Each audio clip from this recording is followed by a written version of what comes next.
Welcome to the Fantasy Cycling Podcast, featuring your hosts, Grant Gardner and John Anderson.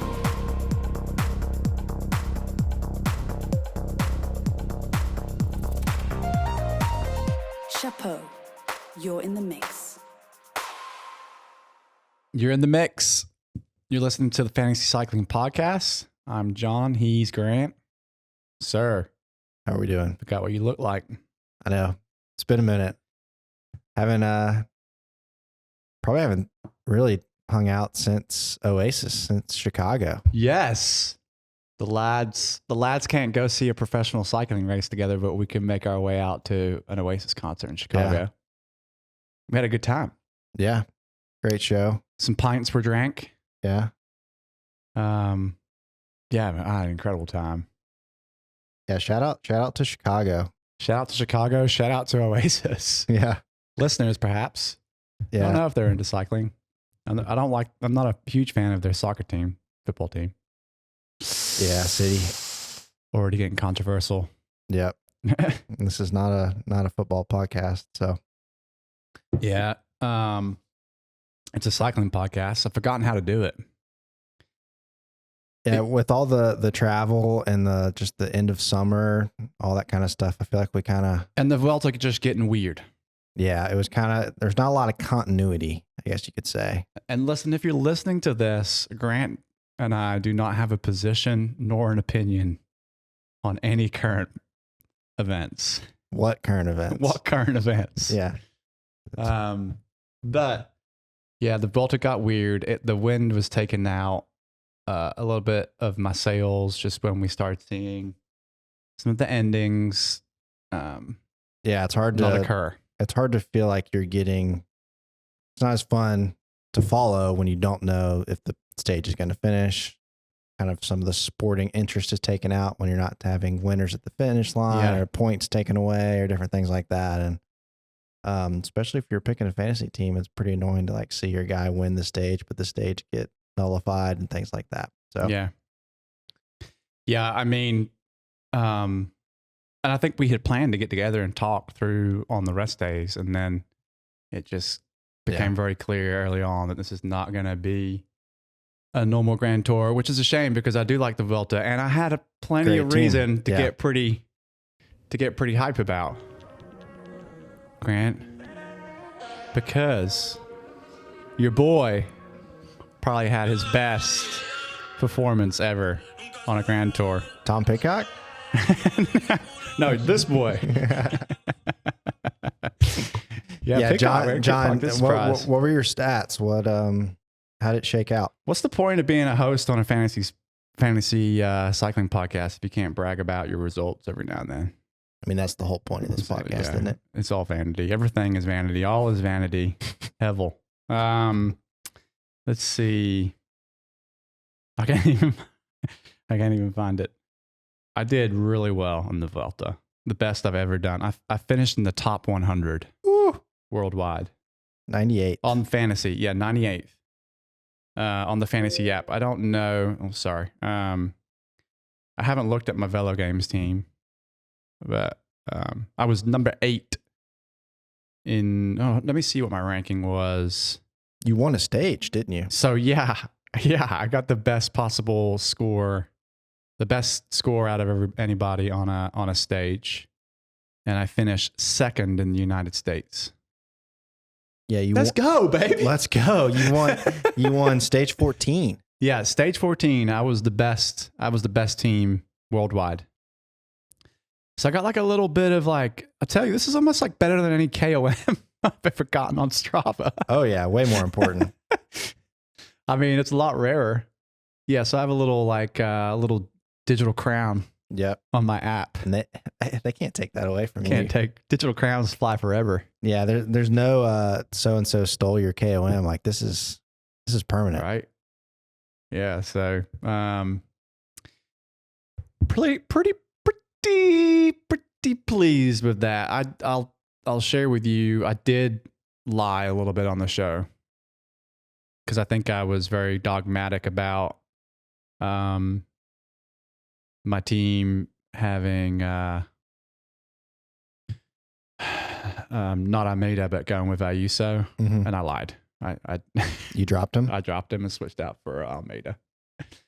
But I took Vingegaard, Pedersen, Almeida, and man, I nailed the Jai Hindley thing. Yep. That was a perspective I had, very strong perspective on him, and that what I felt he was going to go for and do. We turned out to be spot on with that. And then you and I almost made the discovery live on air talking about Marc Soler as we were going through the point system. And he's a rider I like very much just as a fan, just because of how zany and crazy he is. So took him. He got me 126 points. And then Matthew Riccatello, my boy from the United States of America, got me 229 points. Pellizzari balled out. Long show favorite. You were early on him and kind of had brought him up like last year. Yeah. He had a great ride. Yeah, that was an interesting thing about the best team. What was the best team? Who did they have? The best possible team was Jonas, Almeida, Pidcock, Vine, Pellizzari, Hindley, Riccatello, Trine, and Vernon.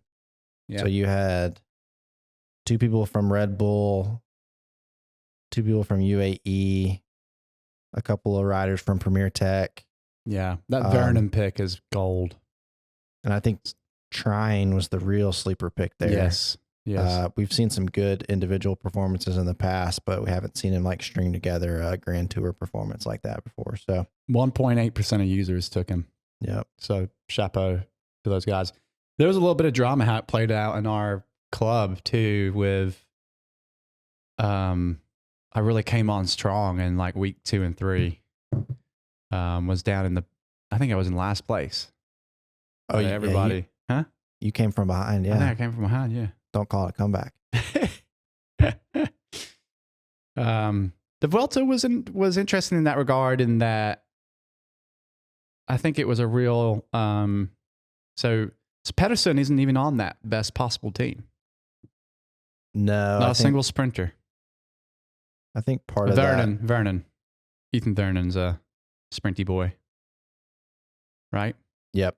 So part of that is just his price. Yeah. If you look at actual actual winner. Well, yeah, if you look at the most valuable riders, Pedersen was the 3rd most valuable rider, but he was 1,200 credits. So based off the team combinations, it would have been more total points to fit in a cheaper rider in there. Yeah. But I think in terms of lessons learned for the future, I think you take a stronger look at Pidcock. He showed there that he's going to ride for GC. And I think that's a pretty big takeaway.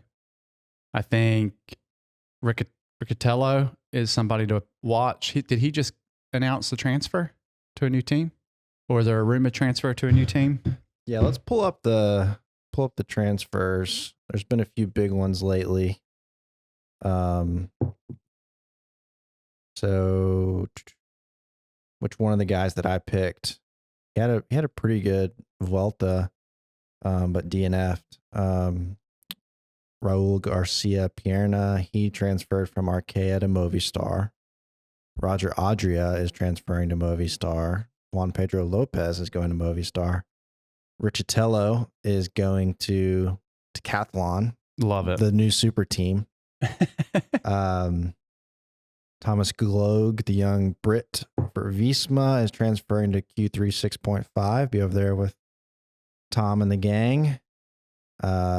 P. Gonzoli, who we also talked about last year a lot and has been on the rise. He just signed a big contract with Visma. And then the last day or so, the big one that we'd really been waiting for, Juan Ayuso is going to Lidl Trek on a 5-year deal. Official. Yeah. In the last couple days. So a lot of movement. Yeah. There. I think I think you caught a glimpse of the future on a couple of guys in the Vuelta from a GC perspective. Yeah, clearly Decathlon saw enough. Yeah, they saw to snap up. He's a tiny little dude. Yep. Yeah. The only other note there I'd have is you had Parapontra, who's had a great season that didn't really go well. I think he might have gotten sick, but DNF'd after stage 4. So those multiple Grand Tours take a toll on a guy, right? So he'd had a great season though, and then he didn't do the Giro too, did he? Nah, I don't think so. Also, it's tempting, but I would say stay away from debutantes. Like I picked the Leo Picio guy from Decathlon. You were hyping him. I was really hyping him, and he scored 0 points. So, but he finished the race. A lot of people took him. A lot of people were taking him before you hyped him. Yep. So, interesting one, but we'll put it in the rearview mirror. And also hard. It's also going to be weird on how it'll be remembered. Yeah. Just not getting the parking lot, 3 or 4 or 5. The best. I'll remember that forever. Yeah. And honestly, so I mean, what's that? 3, 4, 5 stages that we didn't get a finish on. They canceled the last stage, right? Yeah. But that podium was so cool. So for those of you that don't know what we're talking about, rather than a traditional podium ceremony on a stage with the production value that you typically see on a Grand Tour, they basically had like a DIY backyard crit, cross race style podium with coolers for stands, and it honestly looked like in the pictures are really special, and it looked like the riders enjoyed that maybe more so than the big fancy polished podium presentations that we're used to. Go out and look at those pictures. They're really special, I think. Yeah, that's pretty cool. You could tell they were having a lot of fun. But otherwise, yeah, might have a little bit of an asterisk next to it. Yeah. That just happens sometimes in cycling. It happens. Asterisks in cycling. Yeah, sure. But we've got... Hopefully there's not an asterisk on this World Championships we got coming up. Should be an exciting one. A little more far-reaching than typical cycling territory. This one's going to be in Kigali, Rwanda, which there's been several exciting editions of the Tour de Rwanda. So riders have done some of these climbs before, but super big deal for them to host the World Championships. So, have you been catching any of the Instagram content of people of riders doing just recce rides and training rides out there, and how the Rwandans have been responding to them on the road? It's been really cool. Yeah. No, I've seen a lot of Remco. I haven't seen too many other folks what they've been doing. Pog's had some footage out there, just kind of riding around, and people coming up and riding with him and saying hello. And yeah, Remco's done a lot of content too. It's worth a look. You can tell everybody's pretty hyped that they're there. It's special. Yeah. But have you had a look at the course? What's it like? Yeah, so it's going to be your typical World Championships or Continental Championships where it's a circuit. So it's not going to be a big loop or out and back. It's going to be kind of a tight circuit. And they're going to do this, they kind of just make up names for some of these climbs for the race. But there's the Côte de Kigali, and then the Côte de Mira, and a couple of these are going to have some cobblestones, which should shake things up a bit. And then those are going to be each lap. There's going to be cobblestones, and then how big is the circuit? Like, how big is the lap? How many miles is on the lap? I think it's like 13 kilometers per lap. Okay. But kind of in the middle, they're going to do a bigger climb, Mont Kigali, which is 6K at 6.8%. And that is likely where we'll see the launching pad for Pogačar and Remco and others. So that's how it's going to shake out. This is the most climbing we've seen in recent World Championships. It's going to be 6,000 vertical meters, 267.5 kilometers in distance. So it's going to be a big one. Like I mentioned, they've had the Tour de Rwanda recently. I don't know how long they've been doing that race, but it kind of pops up. It might be in the spring every year. And there's been a few guys that have had a big result at Rwanda and then launched kind of a bigger career. One of them being Jess Blackmore and Brady Gilmore, I think was the one last year. So interesting, a couple of Brits, or Gilmore might be Australian. We'll have to fact check that. But big performance at Rwanda, and then that launches into more of a bigger World Tour career. Gilmore is Australian, I confirmed. But I think that's today. Yeah, that's really when Joey Blackmore came on the stage. Was that Tour de Rwanda? He won in 2024. Okay. So he is on the start list for Great Britain. And it'd be interesting to see how much is he? Is he 200 credits? He might be more expensive these days. Where are you at? Let's see. He's 400. So Joseph Blackmore for Great Britain could be a shout there, given his experience on these roads. But you want to go through kind of the big teams?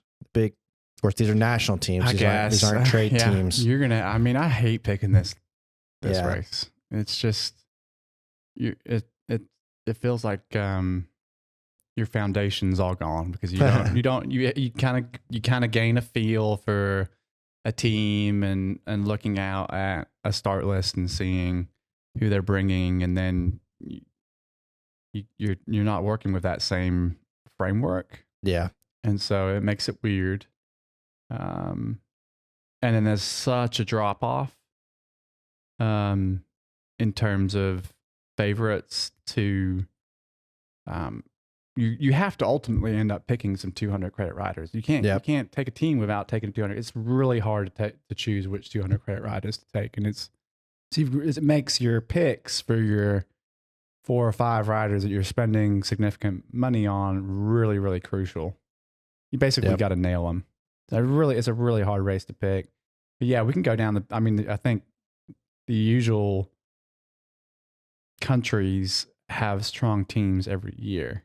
Yeah, so traditionally kind of the national team powerhouses in these kinds of races are Belgium, Italy, France, Netherlands, Australia, Great Britain at times, Spain.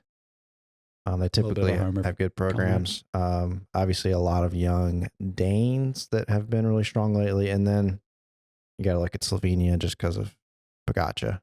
Yeah. Not necessarily a strong team, but with the favorite in it.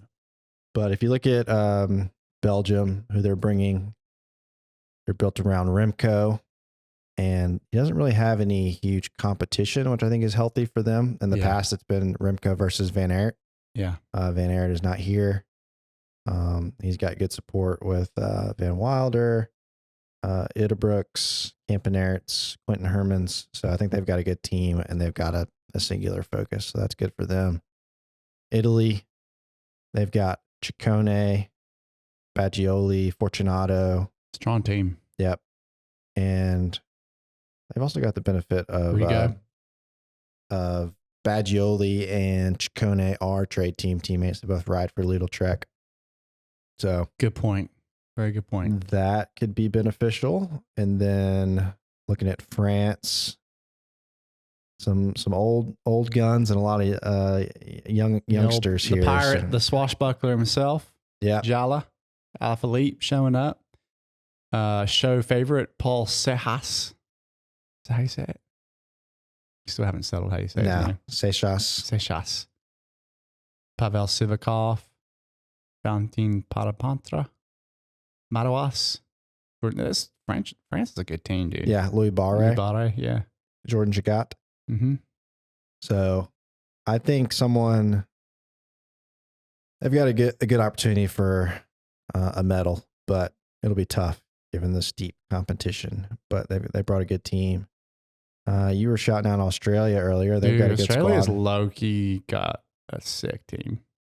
Yeah, they got Jai Hindley, Michael Matthews, Luke Plapp, Michael Storer, Jay Vine. So they should be shaking things up too. And we've got to hit on Great Britain. Yeah, Great Britain. And So Joey Blackmore, like we mentioned, Oscar Onley, Tom Pidcock, Fred Wright. I think Pidcock has a great opportunity for a podium in this one, especially coming off that strong Vuelta.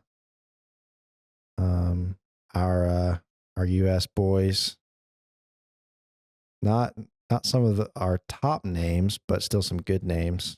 Will Bartow, Luke Lamperti, Quinn Simmons, Kevin Vermark, Larry Warbass. I like Simmons and Vermark a lot for this. Yeah. Quinn Simmons won the Junior World Championships or the U18 World Championships. Yeah. Quinn Simmons was just on a training podcast here in the States. Grant, I'll send you the link if you haven't listened to it yet. There's so much gold in there. Really? The group chat has been popping off talking about so many good comments in there. Throws a little shade at the air quote gravel pros. Oh no. Just a lot of fun little anecdotes. Gets into the weeds on his power. Guy's just an animal, dude. That's cool. Yeah, I'll send it to you. I should probably know what the name of the podcast is, but it's escaping my top of my brain right now. Maybe we could put it in the show notes. Yeah, there you go. I don't think we've ever once put it in the show notes. No Van der Poel at Worlds this year. No Van der Poel, no Van Aert. We're just heartsick about it. Yep. Our sweet boys somewhere. are just gone. They're on the links. Yeah.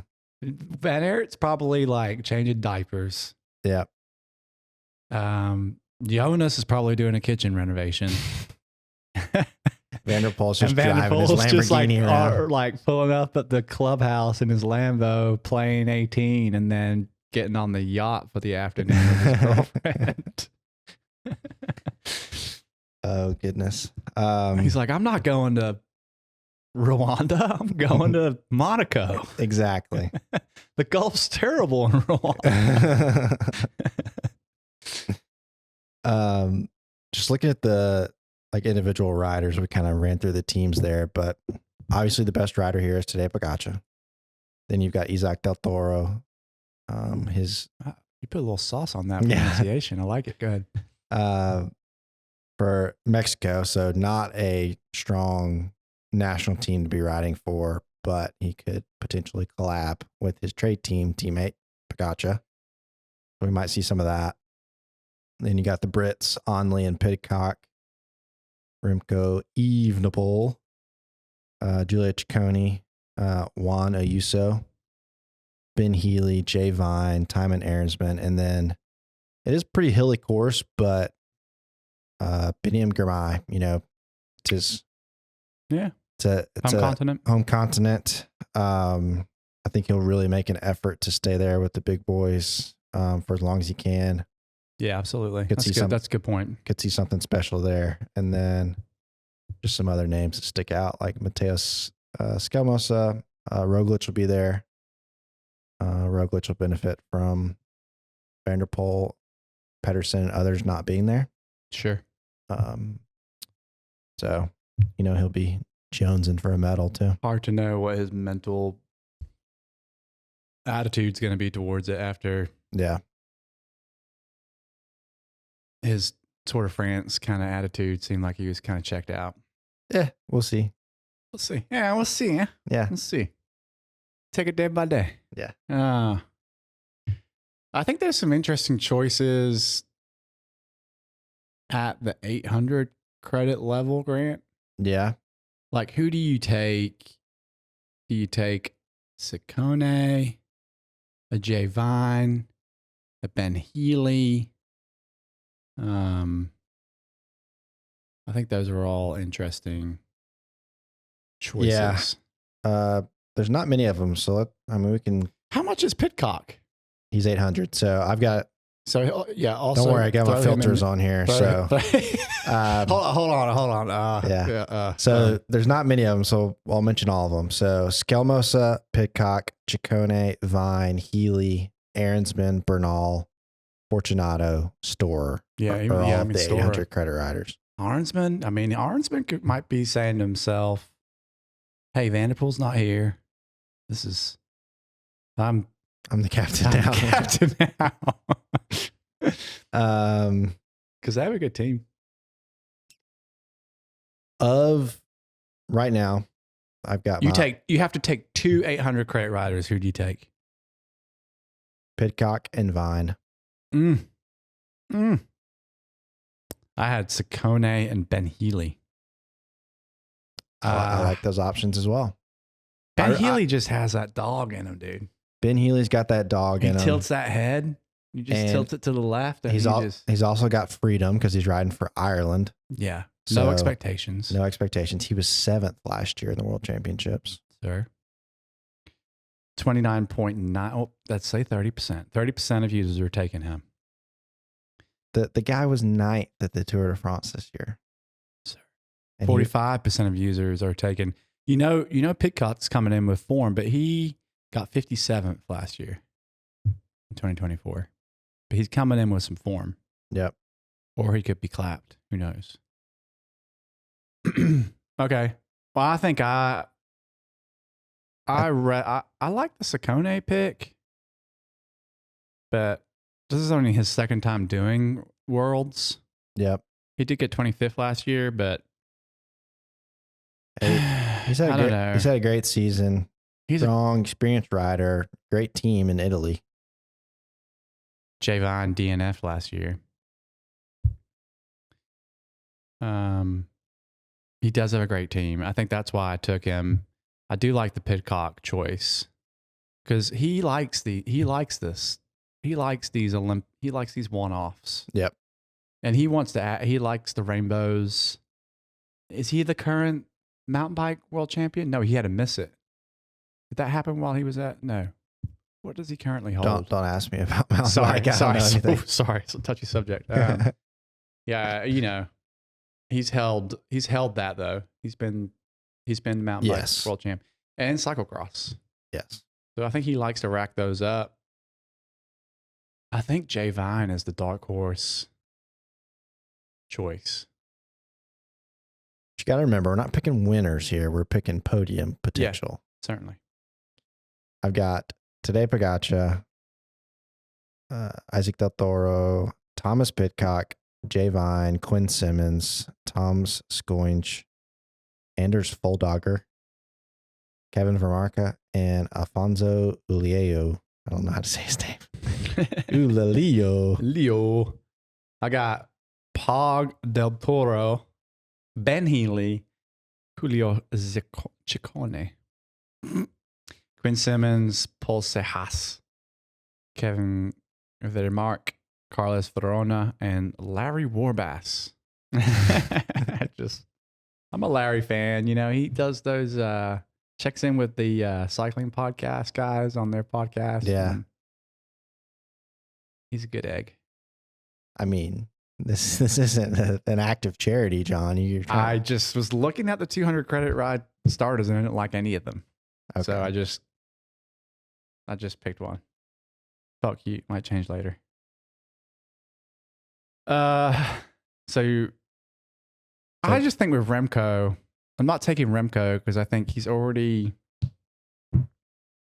I've noticed something with Remco where and I think this happened last time. If he's already gonna have the mental trap of saying to himself, I've just won the time trial. I'm going to come away from this thing with something already.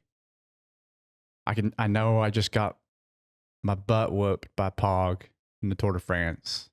I know I can't beat him. I don't think he cares to come second or third.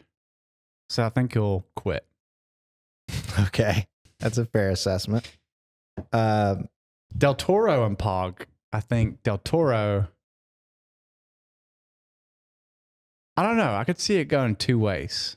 I could see Pog hearing some of the chatter earlier on in the season with how well he rode at the Giro and being a little bit like, I'm going to put this dude in his place. Yeah. Even though he's on my trade team. But I think Del Toro could be like, I'm gonna hang in. And it'd be huge for his country. Yes. To get a podium. I think the two best riders in this race are Pogačar and Del Toro. Ooh. Not Ayuso. Ayuso does good in these one days. Yeah, but Del Toro has been on a tear since the Giro. And he's been lining it up. And he's been trying to make it very clear that he's here to play. That's a good point. So I think it's going to be a Pogačar and Del Toro situation where they're together and they work together, and then ultimately Pogačar, crushes his dreams and wins the World Championships. But he still finishes on the podium. Are you reading anything into the fact that Pog didn't win? Got passed by Remco in the time trial? No, I think it's that's Remco's course. That's his discipline. And I think clearly Remco was peaking for that, and Pogačar was not peaking for that race. So yeah. So that's my top two. I'm saying Pogačar and Del Toro. Me as well. 1-2. And then it's going to be up for grabs for that bronze. And I think it's a wild card, like someone like a Pidcock or a Healy. I'm thinking Pidcock, Healy, Vine, Remco, if he's still there. Maybe even Quinn Simmons. You never know. It's not too bad of a course for Quinn because it's brutal and it's long. Yeah. The climb isn't so crazy that he can't stick with those guys, right? No, I think he can hang. Yeah. I think that's a good shout too. All right. Well, we'll see. I guess we'll see how we do. So, Grant, the season is kind of on its last gasps. Yep. We've got some. What do we have to look forward to? Well, of some course, one day stuff. Yeah, I mean, Lombardy. Yep. That really kind of, for me, when Lombardy happens, I'm like, all right. Yeah, which before that, you've got kind of a string of Italian one days, like the Giro della Emilia. Oh yeah, that's a good one. Coppa Bernocchi, Tre Valli Vercine, Grand Piemonte, and those all lead up to Lombardia. And then the season just kind of fizzles, slowly fades away. I love Perry Tour. The little classic the Sunday after Lombardia. And yeah, then we have like a few Asian races like the Japan Cup. And then really getting weird. This is like tuning in for the Hawaii game at midnight on a Saturday night. Yep. And then the college football. The season just slowly drifts into cyclocross, and yep, that's it. Yep. Well, thanks for listening. Make sure you get your picks in for the race, and we'll be checking in a little bit more sporadically as the season winds down. As if this wasn't sporadic enough. But I think we need to follow up and close the loop on our league, our media league, and announce the winner of that. And then we'll kind of hibernate a little bit for the off season, and then January be here before we know it, though. Yep. So thanks for listening, and hope you do well on Worlds and enjoy it. See ya.